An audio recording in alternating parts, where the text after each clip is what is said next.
So the first one we had was a very exciting one. Then the second one, Mr. President told us, but that place sounds like Edimutwe. Why do they call it Edmonton? We had a very exciting meeting. Several Ugandans were there. And so we're looking forward to what will be here today. We are glad you have challenged them. Thank you for coming out in large numbers. Mr. President, I traveled with my wife. Please stand and wave to these good people.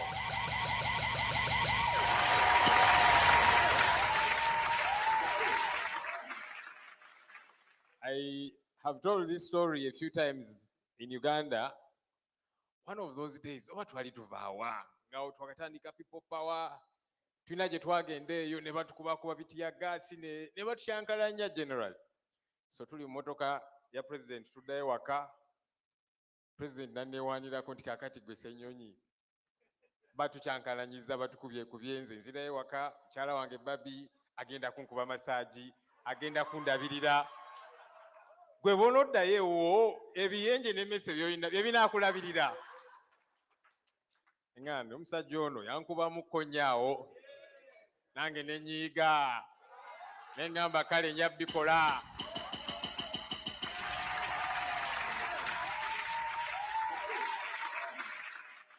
By the way, it is true, when you start a family mu bintu bino bye tulimu, you have more resolve. Ovayo waka ng'oli serious nnyo ku nsonga z'eggwanga. Ogenda n'obazoganya, kati ngenda ne mbazoganya nizire waka nga nvimba kubanga wali wajja okundabirira. Kaakati abalina amatu muwulirize omwoyo kyagamba ekkanisa. Pastor, it's good to see you. Thank you for loving us. Thank you for loving your country. Thank you for serving the Lord genuinely. You people, God is a God of justice. So when I heard Pastor Jumba here talk to us about justice, talking about how it is important for religious leaders to speak out against injustice. When you read the Bible, that's what serious religious leaders back then were doing. They would face kings, and kings who were presidents back then were a lot more powerful than today. A king would say, "Oyo mujeko mutwe nga bagujjako." But there were prophets, men of God, who would stand up to them and say, "This is wrong." And some were killed, but they stood up. Thank you for standing up against injustice. I want to appreciate our leadership in Canada. Thank you for making us proud. Thank you for uniting these people. You know, when you are away from home, it is harder. Everyone is struggling somewhere. You're trying to make ends meet. You're trying to settle in. But we appreciate our teams that have done everything possible to make sure we remain united. We keep working as hard as we can to see that Uganda gets better. The MC, and indeed a couple of people, even the pastor, Jumba, talked about Canada being a beautiful country. It actually is a beautiful country. But I'll tell you, Uganda is more beautiful. Our president sang a song, Alirimba Choloba. Uganda is rich, but the people them poor. Our country is actually a beautiful country. We have got good weather. When you guys are here, I'm told winter is around the corner. Mugenda kubona abona wano empewe bayitemu nga feriye wakatuli ize. When it gets hot during the summer, I understand the heat wave kills some people on this side of the world. That's not the situation with Uganda. It's a beautiful country. No wonder it was called the Pearl of Africa by Sir Winston Churchill. But you see, beautiful as the country is, it is very poor because it is badly governed. That's the real problem we have in our country. And that's why you run away from Uganda to come here and be in the cold and hassle, because Uganda was such a challenge for you. That's what we have got to fix, you and I. So that a beautiful country can make sense to every Ugandan. So that we get to have a country that works for all Ugandans, not a few, but for all Ugandans. So that your children don't have to run away from Uganda like you did to come and look for employment elsewhere. We must be able to fix our country. And so we must be able to deal with issues of bad governance, poor service delivery, and then corruption. The SG has told you that as a country, we lose over 10 trillion shillings a year.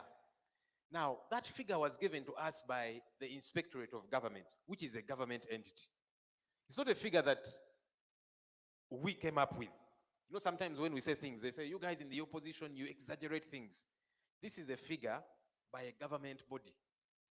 My years in the media, the experience I had, and some people here can attest, sometimes when government tells you a figure, if they tell you the economy has grown by this much, you know they've exaggerated it. When they tell you this number of people have died, you know they've given you a smaller number. So when they tell you, when the IGG says we lose over 10 trillion shillings, it is a lot more. The last financial year, URA collected 23 trillion shillings through taxes. Now, if we are losing over 10 trillion shillings, what that means is half of all the money that is collected by URA is stolen. Just think about it. You guys are here and you're being well taken care of, you're enjoying proper service delivery, good roads, healthcare, etc., etc. Because the tax money of the people of Canada is put to good use. Back home, half of everything that is stolen, that is collected, half is stolen. And that's something we have said we are not going to keep quiet about. We shall fight, we shall speak out, tuja kulemera ko paka.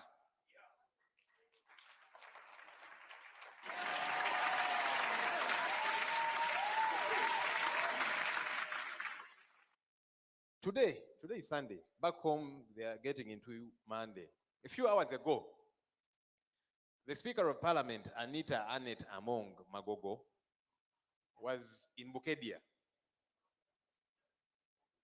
with Mr. Museveni, and they were opening up a stadium which he has built in that area, a private stadium. Not long ago, they were there opening a hospital, a teaching hospital, private, belonging to her, and then a school belonging to her, and many other things that she has put up. Maybe a year or so ago, Mr. Museveni was at a function and he told the IGG, who was saying, you know, let's do a lifestyle audit. If, as a government official, you earn 5 million shillings and you have been earning 5 million, let's say for 5 years, but you have got unexplainable investments, help us understand where you got this money from.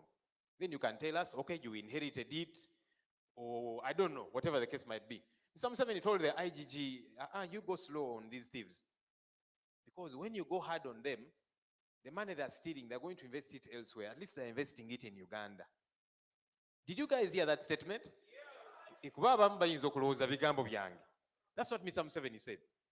He said at least they're investing the money they steal in Uganda. But they're investing in their private entities. It's not like they're building public hospitals. They're building private hospitals where people have got to pay. They're building, I don't know, apartments and so on, private things. They don't belong to the country. And Anita Among, being a good student of Museveni, she was in Luengo a few weeks ago. And she said, you see, it is okay to steal taxpayers' money as long as you share with your voters. Did you hear that statement? I said, what's wrong with this woman? You know, when I talk about her, some people think, oh, what's mwagalo, bamuwalana. But you see, chempalana bwebubi. Yes, that's my problem. I don't care about the skin color, or whether it is black or yellow or white or whatever. My concern is the theft. And that's what bothers me. And that's why I will not keep quiet about this thuggery. Let me tell you something about this woman.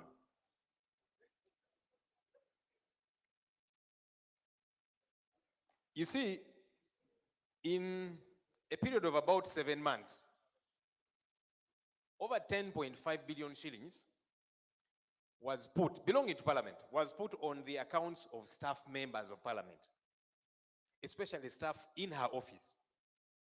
They would go withdraw the money and give it to her. In a period of 6 to 7 months last year, 10.5 billion. Ne bazijjayo, ne bazimuwa. Zakola chi? No one knows. Because that's not how, the accounts of Parliament ought to operate.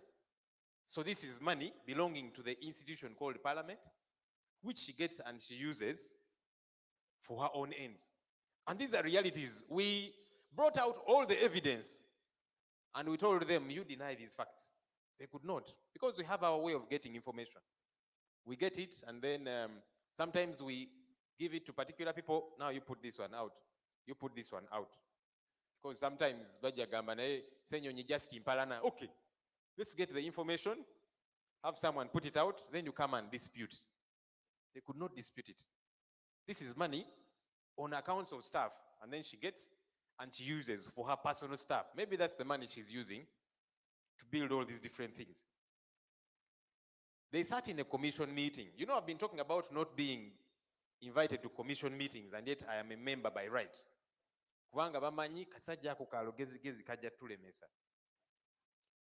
She gave herself a contract. She owns a radio station in Bukedia called Mama Bukedia FM. She gave that radio station a contract worth 3.1 billion shillings. The contract was to relay Parliament information. You know the way media houses would relay stuff about Parliament. So I asked and I said, but for starters, I didn't even know that radio station until that time. I said, but we have other radio stations, other TV stations that are always publicizing the work of Parliament. Were they given an opportunity to bid so that we see who is more qualified to do this work? And they earned the contract.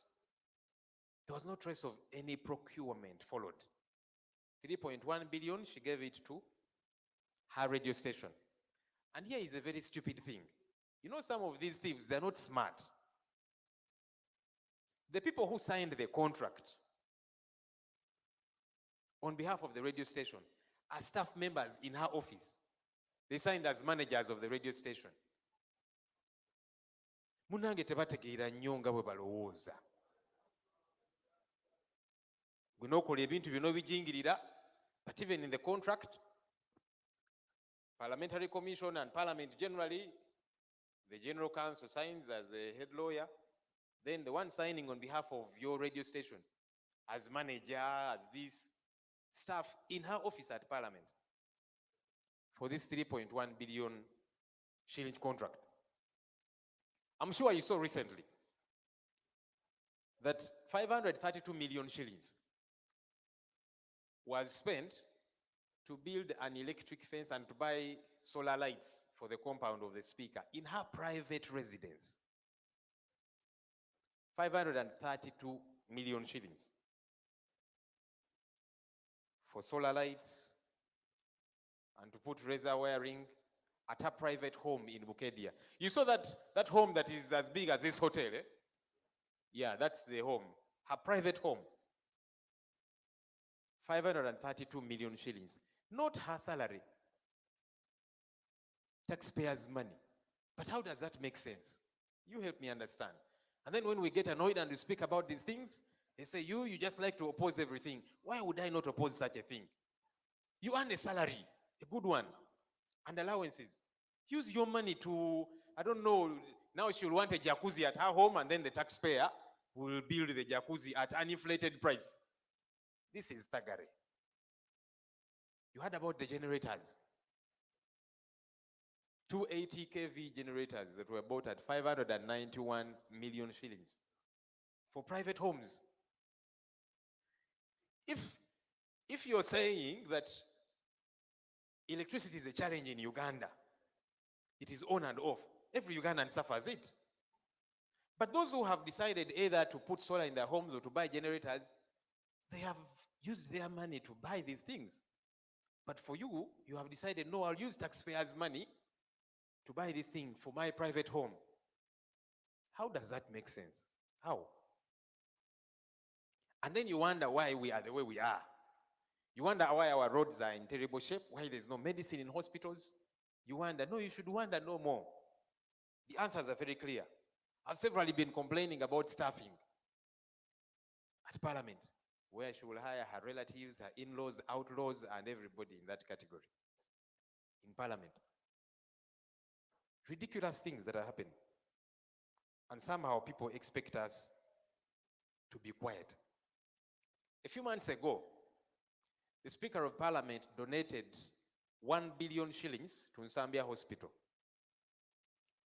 Did you hear that? The Speaker of Parliament donated 1 billion shillings to Nsambia Hospital. I think it was towards their cancer ward fundraising. Now, it is okay, and I encourage us, whenever you have an opportunity, to contribute to a good cause. I think that this was a good cause for Nsambia Hospital to say, now I want to build, I think it was a cancer ward, and then called on the public to make donations. But for me, my antennas shot up very quickly. I said, now, the Speaker is making a donation of 1 billion shillings. Where did she get that money from? How much is left where she got that from? Just think about it. But also the idea that for our hospitals to operate, it is now at the mercy of an individual. Because I said, okay, this is a good cause, but this is too much money. How do we get to determine that it should go here? How about the other hospital? How about this other one? But also, like I'm saying, how much is left where she got 1 billion shillings to donate? These things don't make sense. And I'm not against Nsambia Hospital. And I'm encouraging people, and I normally do, when you have a chance, contribute to a good cause. But this year raised a lot of red flags. One of our colleagues in Parliament lost a brother. And she sent a representative who delivered Mabugo over 100 million shillings. Now, I encourage us to, we all do it.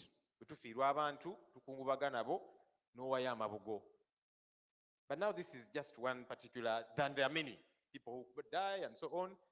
But one of our colleagues, an MP, lost his brother. It's a gentleman. The Speaker sends 100 million shillings. Where does this money come from? And when I talk about these things, Ssenyonyi, he hates the Speaker. I don't know what. I hate the theft. I hate the thuggery.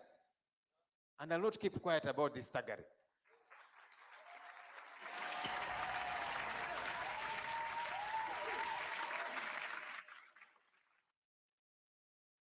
You saw, we kicked off with a motion to censure these corrupt commissioners. Very corrupt fellows. And I don't know, I hope some of you are their friends. The Bible says, pride comes before a fall. Oluusi munange oyinza okwekangabiriza ku kintu ekyobusiru n'olemerako, and then eventually, as the Bible says, amalala gakulembera ekigwo. I hope that God helps us as leaders, because it's easy to become full of yourself. That even when you make a mistake, you say, tebalina kye bangamba.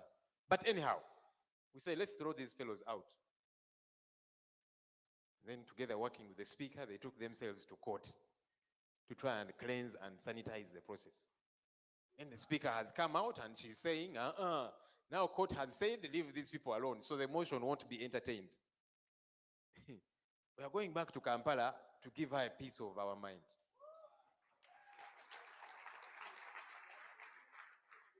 Because the same court that they ran to was saying, okay, let's exonerate you politicians, but the clerk to Parliament has got to be punished for this same money. So why are you punishing the clerk if things were done right?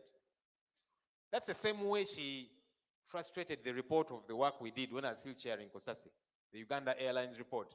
We discovered a lot of rot, which was in plain media for all to see. Then the Speaker says, no, you will not present that report.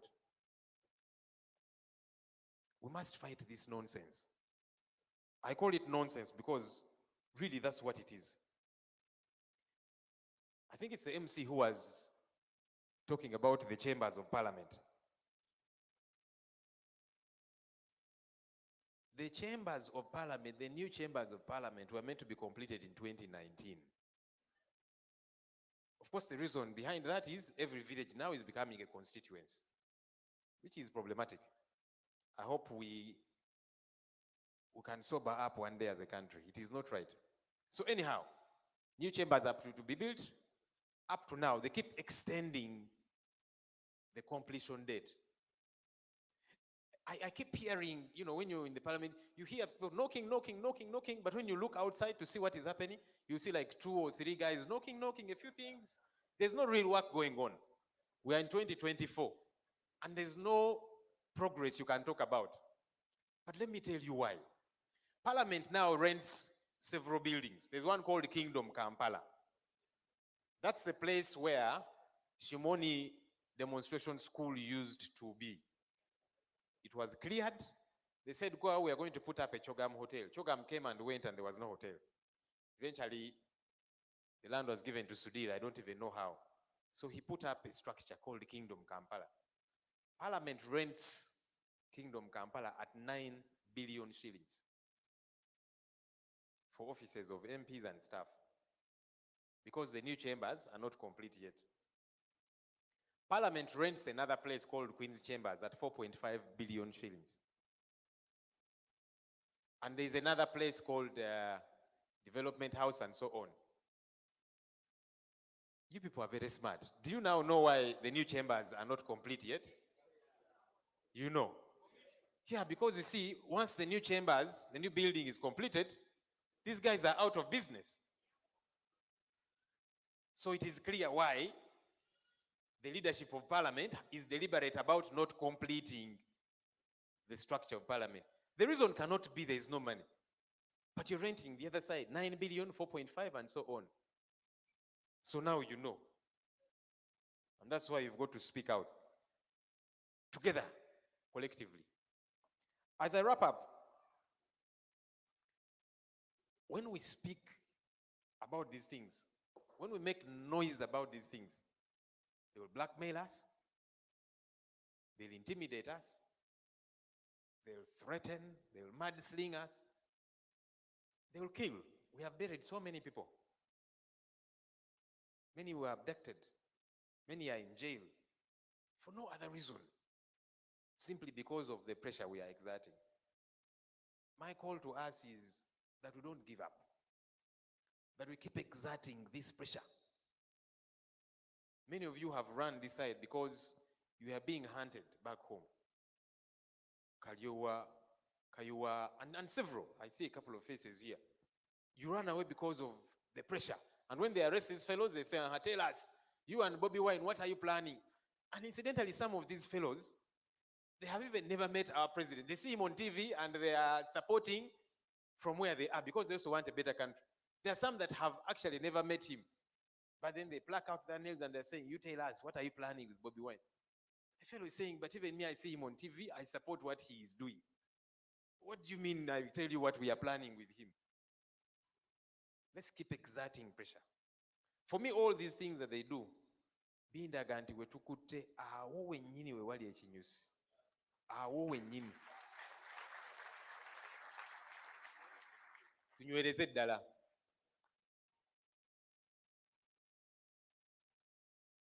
Ladies and gentlemen, we came with the now council.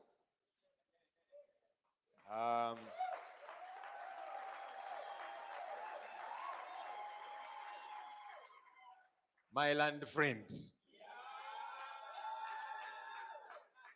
Yalanga nti Ssenyonyi gwe wepaakapanga nti kati osomye amawulire amateeka ofuuse lawyer nange nzija nga bya ddala n'amaliriza amateeka kati lawyer. Imagine a country being led by somebody who has gone to school. It's a different situation altogether. Hey! Because education adds a lot of value. That's why all of you here who have kids, you're working hard to take your children to school. Ladies and gentlemen,